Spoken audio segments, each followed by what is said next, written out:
En el nombre del Padre, y del Hijo, y del Espíritu Santo. Amén. Mis queridos hermanos, hoy damos comienzo a un programa que lleva por título Las revelaciones desconocidas de la pasión de nuestro Señor Jesucristo. El objeto de este programa, que será llevado a cabo con carácter semanal, tiene por objeto profundizar en los misterios de la pasión de nuestro Señor Jesucristo. Se trata, hermanos, de desvelar la realidad y las motivaciones desconocidas de su existencia durante su encarnación, durante su estancia entre nosotros, lo que nos va a permitir, hermanos, interiorizar el conocimiento y los motivos de su encarnación, pasión, muerte y resurrección, como así lo ha sido revelado públicamente a través de los evangelios y del catecismo de la Iglesia Católica, y en el ámbito de las últimas revelaciones privadas a la sierva de Dios, Luisa Picarreta. Ello, hermanos, nos ayudará a meditar la pasión de nuestro Señor, como Él nos pide, unidos a Él con su misma voluntad e intenciones, partiendo de esa disposición necesaria que es la consumación real con Él. Esto es, la unión consciente y constante en todas las obras, fundiéndonos con Él, permitiéndole, hermanos, obrar con nosotros y nosotros con Él. Para ello, hermanos, hemos de conocer y comprender cuáles fueron los verdaderos sufrimientos de nuestro Señor, los internos y los externos. ¿Cuáles fueron los verdaderos motivos de sus sufrimientos? ¿Y cuáles fueron las recompensas de esos sufrimientos? Todo ello, hermanos, nos va a permitir imitarlo en su vida y costumbres, consumando la vida con Él, imitándolo, como nos dice el Catecismo de la Iglesia Católica. En cada programa, hermanos, van a participar diferentes presbíteros de distintas nacionalidades que participan con el Cenáculo Universal de Reparación al Corazón de Jesús, acompañados por el doctor Tomasini. Se trata, pues, hermanos, de una apuesta en común para poder llevar a cabo una pedagogía comprensible para todos nosotros. En el día de hoy nos acompañan el padre Oswaldo Perleche Santa Cruz, párroco en la parroquia de San José de Cartavio, de la Archidiócesis de Trujillo, Perú. El padre Ángel Martínez Sagasti, miembro del Opus Dei, residente en Paraguay, que nos va a hablar de la concomitancia del ideario del Opus Dei con las revelaciones de nuestro Señor a la sierva de Dios, Luisa Picarreta. Y el padre Pedro Luis Reyes Lebrón, de la parroquia de San Jorge, en Puerto Rico. En el día de hoy, hermanos, hablamos de la parte desconocida de la pasión de nuestro Señor.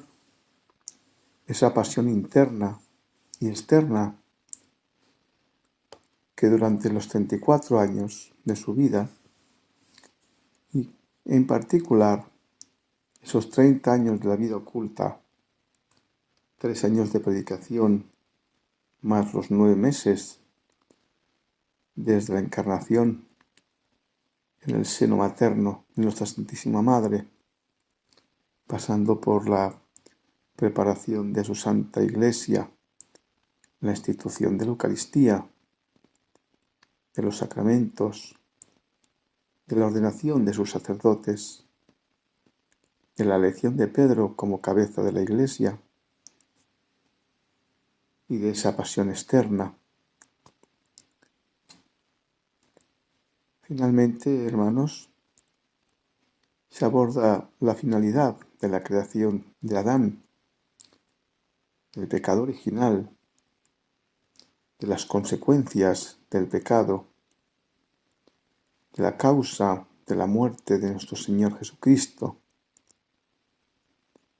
de lo que recibe el hombre para poder recibir a Dios, de la dintra y la destra de Dios y del plan de Dios. Damos la palabra, hermanos, al Padre Ángel Martínez, que nos va a hablar de su experiencia, de su conocimiento del ideario del Opus Dei, de los escritos de San José María Escrivá y de la concomitancia de la realidad que subyace al ideario del Opus Dei. Padre Ángel, puede tomar la palabra, por favor. Estuve escuchando ese tema de la felicidad, de María, de Jesús y de los demás. Justo entonces hay dos puntos de él, de Forja, que dice exactamente: veo con meridiana claridad la fórmula, el secreto de la felicidad terrena y eternal. No conformarse con la voluntad divina, sino amar con un acto positivo de la voluntad divina. Este es el secreto infalible, decía, del gozo y de la paz. O sea, esto de unirse a la voluntad divina en todo, y en concreto en la cruz, fuente para él, decía, claridad, y eso es el secreto de la felicidad. Ese es uno de los puntos. Hay otros que hay que vivir la vida divina siempre. El Vía Crucis es muy, muy significativo. Los puntos que hay ahí sobre el tema de decir, no ver como un espectador, sino vivir y vivir la vida de Cristo. Y entonces él dijo una cosa muy llamativa, que es, citando, San Pablo dice alter Christus, ser otro Cristo, y él decía ser el mismo Cristo. Repite él en muchas veces, ¿no? Y llega un momento que cuando habla del reino, en una homilía sobre el reinado de Cristo, dice, si a mí me dijeran cómo reinas en mi alma, yo le diría, con tu gracia, querría que hasta el último latido de mi corazón, la última respiración, fuera una osana a mi Cristo Dios. Eso decía él en esa homilía. O sea, todo, hasta la respiración, una osana a mi Cristo Dios. Yo todo esto lo estoy recopilando cosas, porque hay muchos textos, y voy a ver un poco en relación uno con otro. Lo de Luisa, él lógicamente no conocía lo de Luisa, pero sin embargo, su manera de funcionar, por ejemplo, dice una pregunta que nos hacemos todos los miembros del Opus Dei cada semana en un círculo de formación. Dice, ¿he rectificado la intención buscando en todas mis cosas solamente la gloria de Dios? O sea, rectificar la intención buscando en todas mis cosas y solamente la gloria de Dios, no otra cosa que no sea la gloria de Dios. Bueno, esto es divina voluntad. La intención de buscar la gloria de Dios en todo, en todas las cosas. Y él decía, por ejemplo, yo no he hecho mi voluntad nunca. Yo, por mi voluntad, hubiera sido arquitecto, pero me dejé llevar por el Espíritu Santo, que me iba guiando para decir, sacarlo por ahí y decir, no es obra de Dios, es obra de Dios. Y hay una homilía, un artículo que lo tengo también, que lo voy a ir poniendo, del cardenal Ratzinger, cuando fue beatificado o canonizado en 2002, en lo que va hablando cómo él dejó obrar a Dios en su vida. Por eso decía, la obra era obra de Dios, no era suya. Y va contando muy bien, entonces cardenal Ratzinger, todavía no era papa, los detalles de San José María, de cómo el santo no es el que hace cosas difíciles, sino que se deja llenar de Dios, que actúa a través de él. Eso lo decía, refiriendo a San José María, el cardenal Ratzinger, ¿no? Viendo las cosas estas. Entonces, todos esos puntos, después vamos a ver cómo se conectan y ponerlos en relación una cosa con otra, ¿no? Luego hay, por ejemplo, un ejemplo que ahora tengo aquí del libro Vía Crucis, en la séptima estación, número 4, dice: en alguna ocasión me he preguntado qué martirio es mayor, el del que recibe la muerte por la fe de manos de los enemigos de Cristo y de Dios, o el de que gasta sus años trabajando sin otra mira que servir a la Iglesia y a las almas y envejece sonriendo y pasa inadvertido. Para mí, el martirio sin espectáculo es más heroico. Ese es el camino tuyo. Ahí está, ¿no? Por ejemplo, o sea, la vida ordinaria, el martirio de la vida ordinaria, de negarse constantemente, ¿no? Bueno, así que, por ejemplo, los santos, me dices, estallaban en lágrimas de dolor al pensar en la pasión de nuestro Señor. Yo, en cambio, y quizás es que tú y yo presenciamos las escenas, pero no las vivimos. Otro punto del Vía Crucis, ¿no?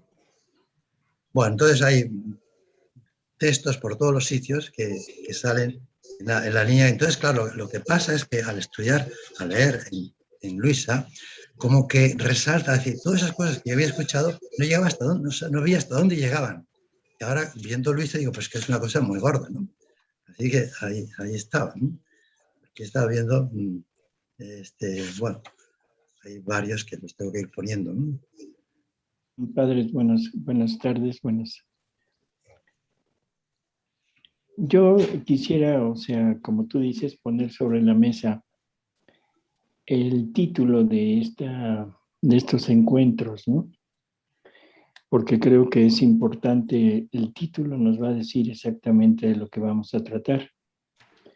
Y es la revelación no conocida de la pasión de Jesús. O sea, todo lo que no se conoce de la pasión de Jesús.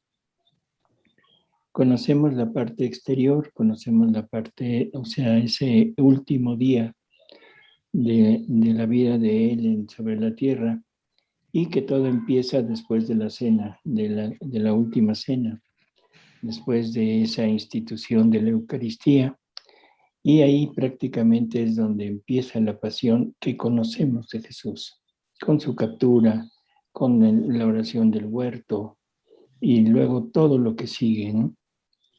Pero creo que lo primero sería entrar en ese gran terreno de lo no revelado, o sea, lo no conocido de la pasión de Jesús. Entonces yo quisiera plantearlo así en este contexto, y quisiera permitirme, o sea, pues no sé, el atrevimiento de invitar a los padres a que nos hablaran un poco sobre lo que se conoce de la pasión de Jesús y sobre los alcances que podría tener esto, y sobre todo si esa pasión es el total, o sea, si desde el punto de vista de revelación pública sería como el total del sufrimiento de Él, y si esto sería suficiente para la obra, la gran obra de la redención del hombre, ¿no? No sé si quisieran participar.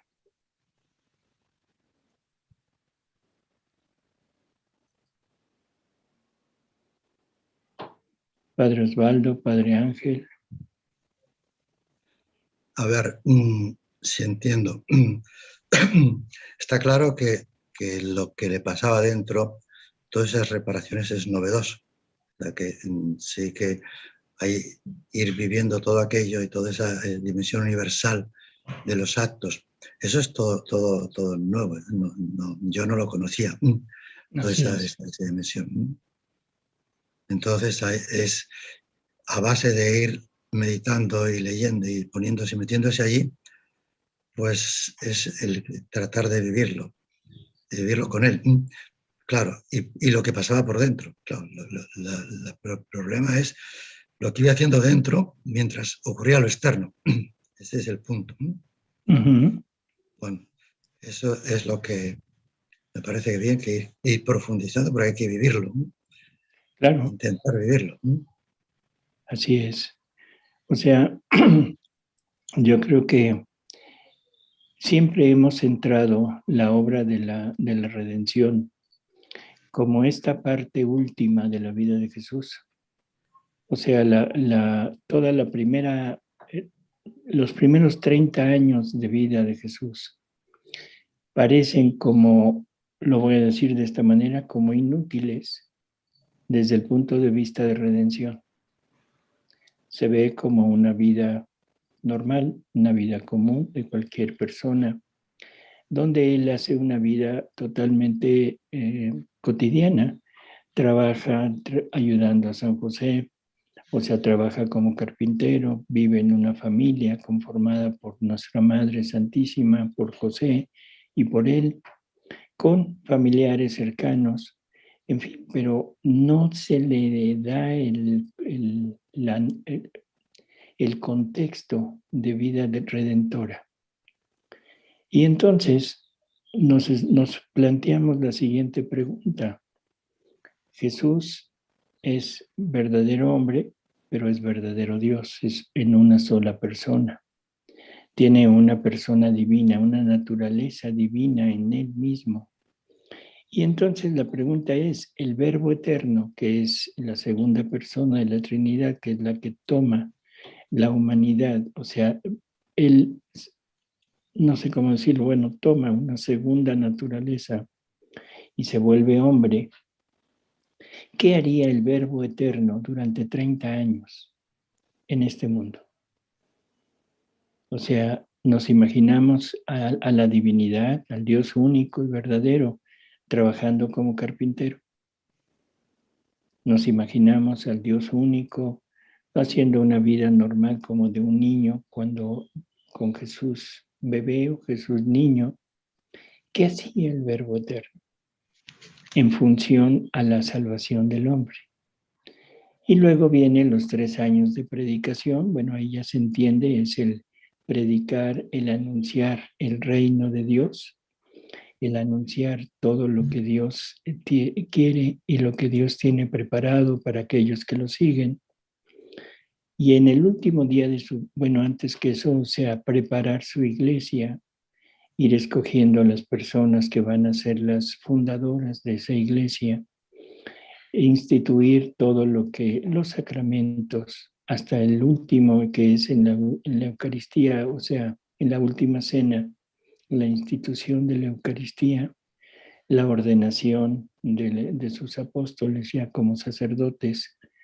Ya había escogido a Pedro como cabeza de su iglesia. Y de ahí en adelante es esas 17, 18 horas de sufrimiento. Y hasta ahí, eso es lo que llegamos y pensamos que con ese sufrimiento es suficiente para la salvación del hombre. Pero la pregunta que nos hacemos es, bueno, ¿cuáles fueron las acciones que el hombre causó hacia Dios? O sea, nada más la desobediencia, nada más la parte de ofensa hacia Dios. Y ahora tiene que venir a restituir y a pagar por eso. Y eso es todo. ¿Cuál fue la real motivación para que Jesús viniera a este mundo? Jesús iba a venir aunque no hubiera habido pecado, o se encarnó por causa del pecado. Todas estas interrogantes nos plantean algo totalmente diferente. O sea, son interrogantes que en realidad mientras no las resolvamos, nos va a quedar muy nebulosa el conocimiento de Jesús y muy nebuloso el conocimiento de todo lo que Él hizo, sufrió y sobre todo la finalidad por la que lo sufrió. No sé qué piensen de esto.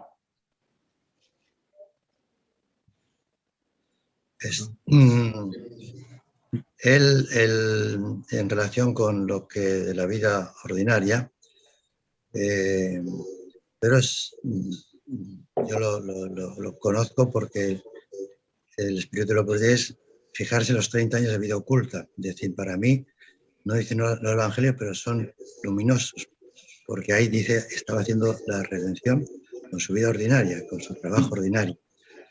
Lo dice así, aunque no llega, por ejemplo, me sorprendió, que yo sabía que la Virgen, haciendo su vida ordinaria, estaba haciendo la redención.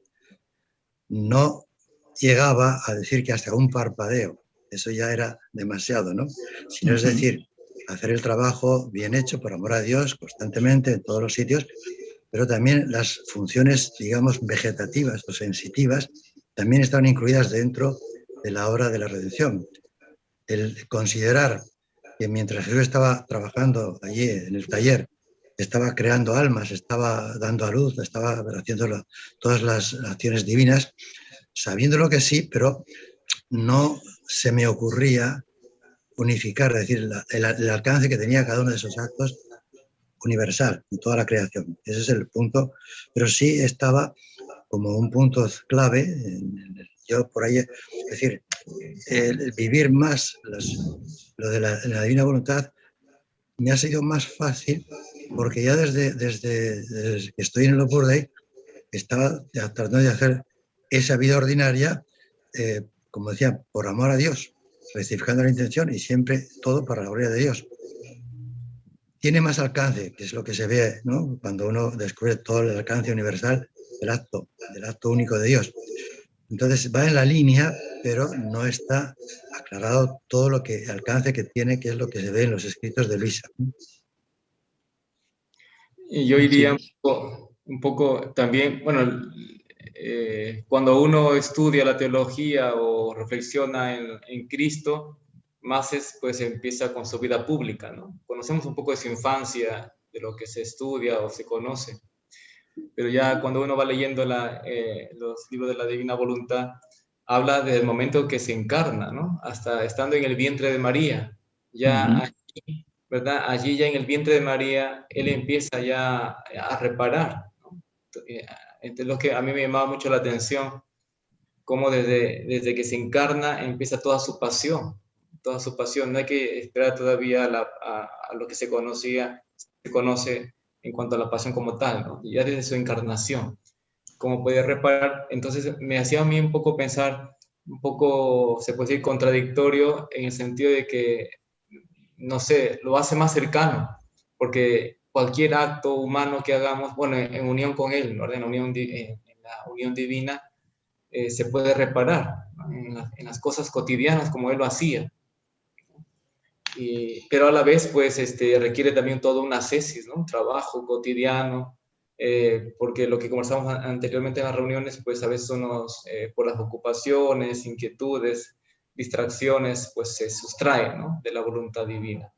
Pero es lo que yo encontraba, ¿no? O sea, lo siento más cercano por el tema de las reparaciones, pero a la vez también me exige el estar atento, ¿no? Estar atento en lo que Él nos pide. Así es. Sí, o sea, una de las cosas primeras que tendríamos que ver es qué pasa al hombre cuando desobedece, ¿no? O sea, estamos hablando de una desobediencia, lo que hemos nombrado como pecado original. Estamos hablando de un castigo. Bueno, más que castigo, consecuencias, ¿no? de esta culpa. Y sobre todo, tendríamos una noción exacta de lo que ocasionó esa desobediencia. ¿Qué fue lo que Adán perdió? ¿Qué es lo que consideramos como pecado original? O sea, ¿por qué fue tan necesaria la muerte, el sufrimiento de la segunda persona de la Trinidad en su humanidad para poder redimir esto? O sea, para poder rescatar al hombre. Y la pregunta también obligada es, ¿nada más se trataba de rescatar al hombre? O sea, esa era la única finalidad. Yo creo que necesitamos entender que el pecado ofende a Dios, hiere al hombre, defrauda el amor de Dios, defrauda la gloria que se le debería de haber dado a Dios y debilita al ser humano, debilita al hombre, lo debilita ante el ataque del enemigo y ante sus propias pasiones, sus propias miserias que tiene en su interior. Entonces tendríamos que poner todo este sufrimiento como en dos esferas. La primera sería el recuperarle a Dios tanto la gloria que toda la humanidad debería de haberle dado y recuperarle el amor que todas las criaturas no le dieron, que no pusieron amor, porque en realidad la finalidad de la creación era esa, tener una relación de amor de Dios con criaturas, pero una relación de amor a la par, una relación de amor donde Dios pudiera amar con plenitud, o sea, y recordemos que en Dios el amor es darse, y darse en totalidad, y el hombre pues prácticamente es incapaz de recibir a Dios. Entonces, algo tuvieron que darle al hombre para que fuera capaz de recibir a todo un Dios. Y al mismo tiempo, Dios quería una retribución a la par, o sea, un amor, pero un amor igual, o sea, un amor divino. Y también el hombre es totalmente incapaz de poderlo tener. Por lo tanto, debería de haber recibido esa dote del amor divino. Esto es lo que se conoce como que el hombre perdió los dones que Dios le había dado, dones preternaturales que corresponden a naturaleza angélica, o sea, espiritual, como sería la inmortalidad, la impasibilidad, la ciencia infusa, en fin. Pero también perdió los dones sobrenaturales, que eran los dones que están por encima de cualquier naturaleza, que eran eran participación de la vida divina. O sea, el hecho de que Dios le había dado al hombre una participación de su vida y una participación de su voluntad divina. Entonces, la idea que Dios tenía en el hombre era darle esa naturaleza divina, darle esa vida divina, darle esos atributos, dones y actos divinos para ponerlo a la par con él. Y esto, bueno, que resulta a veces como un poco confuso o puede generar cierta ansiedad, intranquilidad por lo que estamos diciendo, porque se piensa que nosotros, que el hombre quiere volverse Dios, y no, no es eso. Es Dios quien quiere volver Dios al hombre. O sea, es al revés. No es el hombre queriendo subir, sino es Dios queriendo subir al hombre a su misma estatura. Y eso lo tenemos desde las primerísimas páginas de la revelación pública, cuando en el 6º día de la creación, Dios dice, hagamos al hombre a imagen y semejanza nuestra. O sea, ya ahí hay una gran revelación. La primera gran revelación es que Dios no es uno. Bueno, está hablando en plural. No se revela lo de la Trinidad, de las divinas personas, nada, simplemente es hagamos. O sea, un indicio de que hay algo más que uno. Y luego, el hecho de imagen y semejanza. Esa imagen y semejanza, o sea, bueno, la imagen, y uno se pregunta, ¿imagen de quién? O sea, la imagen, la parte exterior, bueno, pues imagen de Dios. Dios tendrá una imagen como la nuestra. Es así como que nos deja un poco en duda. Y la semejanza es el modo de actuar. Ahora la Iglesia nos ha venido a aclarar ciertos puntos. porque la Iglesia ya nos dice que fuimos creados a imagen y semejanza de Dios en su Hijo Jesucristo. O sea, ahora sí ya tengo esclarecida la imagen, porque la imagen la tomamos o la tomó Dios de su Hijo Jesucristo.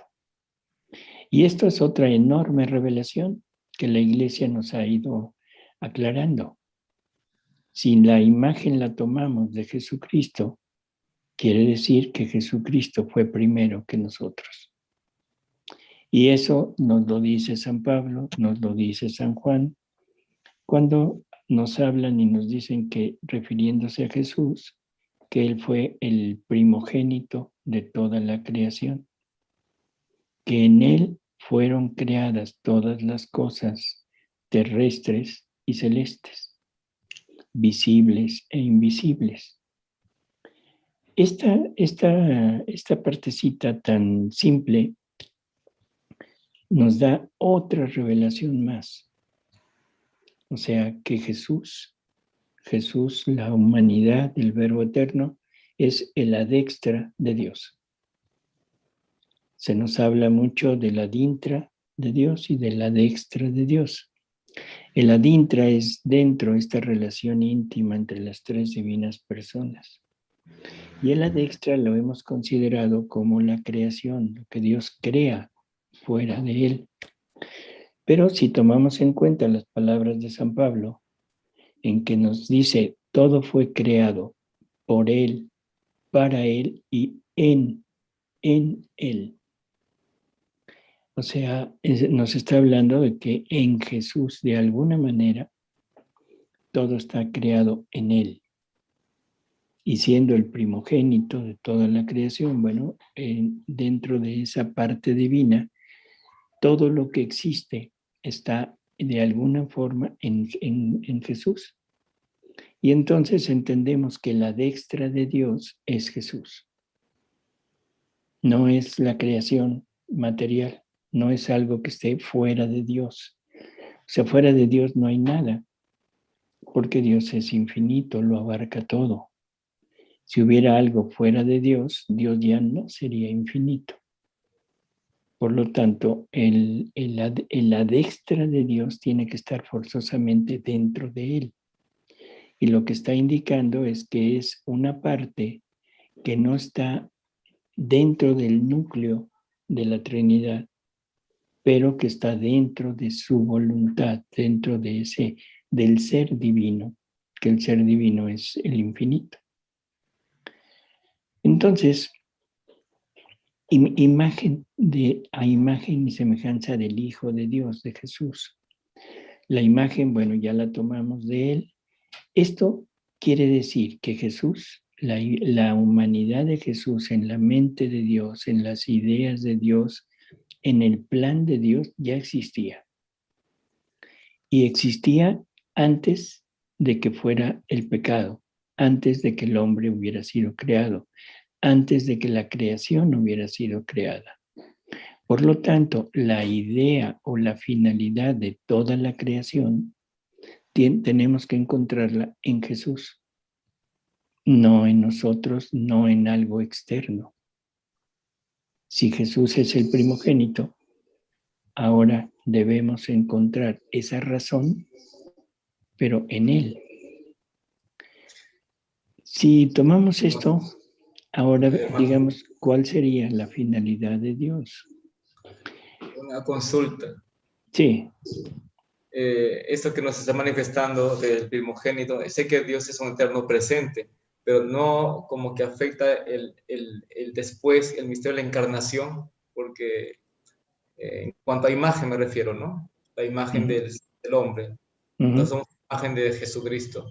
Jesús se encarna, porque Dios no tiene, bueno, según lo que nos enseña, es un espíritu purísimo, ¿no? Así es. No tiene, ¿cómo se puede llamar? Cuerpo, se puede llamar. Entonces, Dios se encarna, toma forma humana. Hoy que salió una transfiguración, Dios deja ver su luz, se transfigura, ¿ves? Deja ver su naturaleza divina, ¿no? Entonces, el hablar que el Señor, que somos imagen de Dios, que tomamos apariencia de Dios, la imagen de Dios, no un poco como que afecta al misterio de la encarnación, porque antes no hay forma, ¿no? Es después. No sé si me dejo entender. Sí, en el tiempo, padre. Claro. Sí, vamos a ver. Esto lo he estado estudiando también con la antropología, que es, vamos a ver, en el plan de la eternidad de las tres personas divinas estaba la asunción de esa humanidad por parte de la segunda persona. Por lo tanto, es eterna en Dios, en el acto único de Dios. Eso ya está. Así es. Esa acción no es crear, porque crear es el dar el ser. Y en este caso el ser es el ser divino, la actividad. Lo único es asumir una humanidad que está compuesta de la parte corporal y del alma, que sería memoria, entendimiento y ese yo con que uno actúa. Bueno, entonces, más que dar el ser es una operación, hay como dos operaciones a destra de Dios. La de crear y la de asumir. La de asumir es más perfecta porque no supone más que el dar el ser, sino introducir. Lo que pasa es que en Cristo está todo, pero en su persona, como divina, esto no le acepta ni le añade nada, sino que añade que tiene una esencia a través de la cual actúa. Esa esencia que tiene las dos componentes que tenemos también nosotros, más luego el ser personal, el alma y el cuerpo, y después la persona que es el espíritu. Entonces, desde la eternidad está eso ya en Dios, fuera del tiempo. O sea, está ya en el acto único de Dios eterno. Y en el tiempo es cuando entra en la encarnación. Son como dos, la acción única que es asumir y encarnar. En ese caso es tomar, como dice también Luisa, las gotas del corazón de la Virgen y formar la naturaleza humana, más luego esa voluntad humana, ese conocimiento humano y esa intimidad, ese yo humano, que es el que va actuando. Son como introducir en Dios, pero acción hacia destra, porque en la intimidad de Dios eso ya no afecta, porque eso es Dios, en ese sentido no recibe nada que no tenga, lo tiene todo. O sea que eso, lo que pasa es que por medio de esta humanidad, ahí entramos todos. Nosotros vamos a ser asumidos en su propia humanidad. Y a través de esta humanidad entramos en Dios, en la persona, pero la persona tiene como propia esa naturaleza humana asumida, ¿no? Pero digo que esa es una operación más que crear, es dar el ser. Y ahí no hay dar el ser, porque el ser ya lo tiene, el ser divino, ¿no? Simplemente es asumir algo, ¿no? Introduciéndolo dentro, ¿no? Eso es. Bueno, entonces, pero hay que distinguir la eternidad que está fuera del tiempo y el empezar a hacer actos en el tiempo que empieza con la primera encarnación, con el momento de la encarnación. Ya está en la sucesión de actos que son ese acto único que se va multiplicando en esos actos temporales, uno detrás de otro, ¿no? No sé si con esto vamos, yo le he dado vueltas y entiendo así. Sí, por eso. O sea, en el acto único de Dios, o sea, en la eternidad, todo es un eterno presente. O sea, en Dios no hay tiempo, no hay pasado, no hay futuro. Todo está ahí. Y dentro del decreto, del plan de Dios, o sea, el plan de Dios que era tener una creación, tener criaturas a imagen y semejanza, el primero, o sea, y esto es San Pablo, o sea, no podemos ponerlo en duda, Jesús es el primogénito de toda la creación. Por lo tanto, o sea, esto no lo podemos desmentir, no podemos hacerlo a un lado. Y si yo entiendo que primogénito es el primero, entonces ahí está. Y luego, también dicho por él, todo fue creado por él. Y eso es entendible. Sí, Porque también. él es la segunda persona de la Trinidad, que es la palabra, es el fiat de Dios. Cuando Dios, o sea, cuando dice hágase fiat, ¿qué es lo que está haciendo? Externar una palabra, pero una palabra que indica acción. Y esa palabra que indica acción en gramática se llama verbo. Entonces la palabra fiat es el verbo eterno. O sea, es el momento en que genera al Hijo. Entonces, ahora sí entiendo cómo es que el Hijo es el que crea todo, porque es la palabra del Padre, y esa palabra del Padre es la que lleva la acción del Padre, y es el que crea todo. Por eso San Pablo dice, todo fue creado por Él, para Él. Eso es interesantísimo. La creación no fue creada para otra cosa o para otro ser más que para Jesús. Todo fue creado por Él, para Él y en Él. En Él. No podríamos desmentirlo. Si lo desmentimos, nos salimos de la revelación y eso ya estaríamos pues faltando realmente a lo que el Espíritu Santo ha dado, ¿no?